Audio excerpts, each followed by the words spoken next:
I have a question for you. How many of you have heard the phrase, don't be a follower, be a leader? Hmm. Can I share something with you? I think could help you. And it's helped me. It's helping me. That you cannot separate. You don't really want to separate the idea of being a follower from being a leader because followership is an aspect of leadership. Here's why I say that. If I was to go to the scriptures, Luke 16, verse 12 says, and if you are not faithful with other people's things, why should you be trusted with the things of your own? Followership is a great place. And a lot of times we feel like we got stuck in followership. Oh man, I wish I was in charge. Do you really? Do you really wish you were in charge? Because sometimes you don't know what you're asking for to be in charge, to be the leader. The leader is more than we sometimes cut it out to be. Here's the gem that you can find in followership. When you are the follower, you get to learn. When you are the follower, you get to study. And there's something about studying, there's something about following, there's something about being poured into.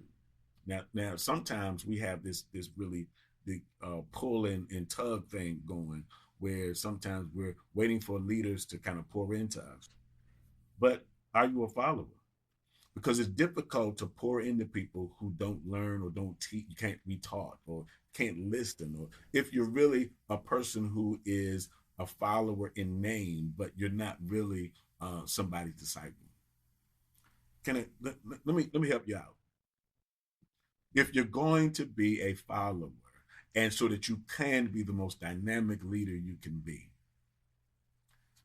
one of the things you want to watch out for is making sure that you're not just biding your time and letting things go in one ear and out the other, but really take the time to study who's leading you. And sometimes that leader can be someone who's not that great.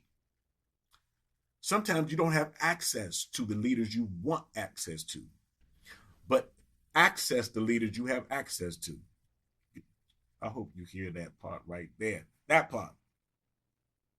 Whoever you have access to, squeeze all the gems of leadership you can squeeze out of them. Understand some things, not only their successes, but sometimes their mistakes. Be the best follower you can be with whoever's in front of you. Sometimes you got to graduate to better leaders to follow, but that means you got to do a good job with the leader you're following now. Follow the leader, study the leader, learn from the leader.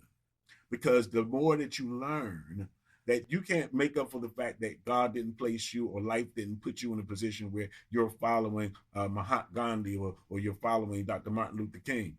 You're just following somebody, and sometimes you despise the leader you have. But if you can learn how to follow any leader that you have access to on your job, you know more than them, but can you follow them?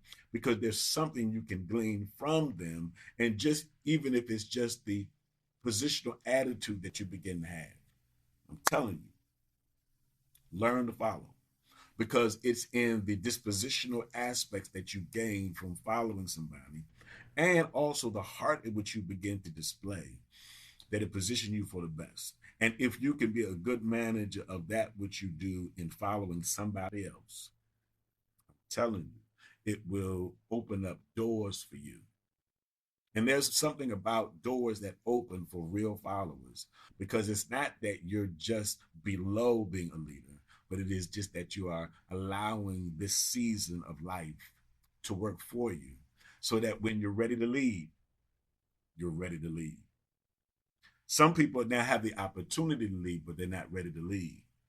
And the reason they're not ready to lead is because they were never willing to follow.